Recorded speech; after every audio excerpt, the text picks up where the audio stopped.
Hello, I'd like to share something with you. I'm fascinated by the fact that it seems to me that above all else, the social and economic dominant paradigm of the present age is that of competition. Competition above all else. Competition above creativity. In the West, I think the Christian influence has been great, far greater than many people realise. Even if they don't have any faith these days, they are still influenced by the historical Christian tradition which has pervaded Western society. Even subconsciously, there is a very deep response. We all know the biblical stories of the creation, and it seems that many people want to defend them, and the more they're defended, the more extremely people feel about them, and the more they're defended, the more true they seem to be. And so what of the creation narrative? Why has it been so influential? And how has this affected the social and economic paradigm of the age? Well, I believe that creation in the biblical narrative has been seen to be finished. It all took place in the space of 6 days, according to the myth. And that, when I say myth, I mean that in a creative sense. It's given to us to consider and to accept as a kind of reality, but within the constraints of what was understood by time and history. So, in the beginning, we know those words so well. God created in 6 days the creation that we know and that we love and that we appreciate. And it was completed on a day, and then God rested. No more creation. It's finished. It's complete. And so there's this subconscious feeling that from now on in, from then, we have to fight for our bit of creation. We have to fight for what has been created because we are told it is finished. And on the 7th day, God rested. However, I think our own experience of other beautiful biblical inspiration, not least of all from the Gospels, and from other faith experiences, the faith experiences of people that we don't particularly know too well in their religious context, our own inner spiritual journey has often brought us to know that this cannot be true, that all is finished, is over. Since the age of enlightenment, there has, of course, been huge scientific advances. And in those advances, we have made realizations.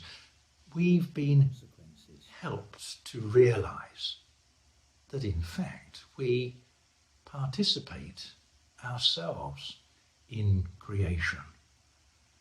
The understanding that God hasn't finished creation, but has allowed us to participate in it if we're Christian, or if we have faith, or if we have no faith. The realization, in fact, that we can do much to create more. Technology itself has taught us this. We've learned that what we do has real consequences. Everything we do has a consequence. Indeed, we live out a lifetime of moments of experience.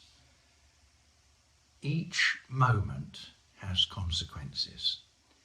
Each episode is affected by every other relational episode. And the world is full of relationships of all sorts. And so all episodes, all experiences somehow are related.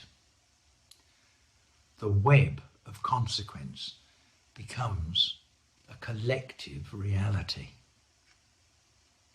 I believe, in fact, my experience tells me that there is this worry about ourselves. We're concerned about our own well-being. And I believe there is a well-being greed for me. Greed of what I want, for what I should have, has a built-in failure. It is for me. It is for only me, only for me. That will fail. When there's too little reflection of the probability of personal value within a wholly social framework.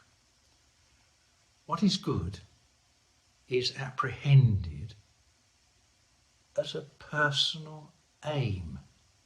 But might not this goodness be consequentially amplified when attached to a universal social enterprise?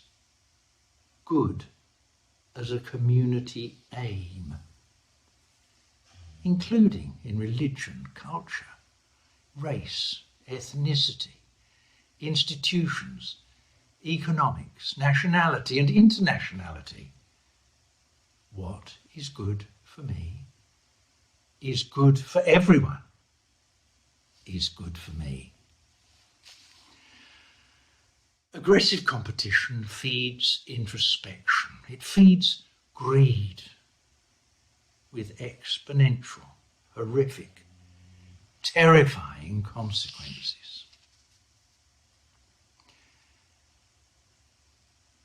Enthusiastic creativism, on the other hand, has no greed imperative. It has laudable, salvific, inclusive, gentle, loving consequences. At its very best, I believe it's characterized by a universal development, a development of love, where you as an individual is, yes, at the centre, giving permanent, unchanging, unconditional healing. Healing from within, healing from without. Well-being that lasts depends on personally discovering that we need a life and not just life at all costs. A life in a truly living world, as opposed to a world we are killing as we consider only self. So what makes for this? Giving, not taking. Privilege, not right. Kindness, not exploitation. Acquiescence, not imposition. Compassion, not passion. Creation, not destruction.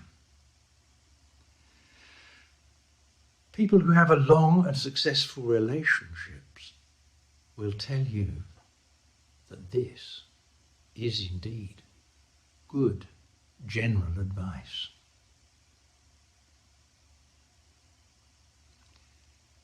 Thanks for listening. Until next time, bye.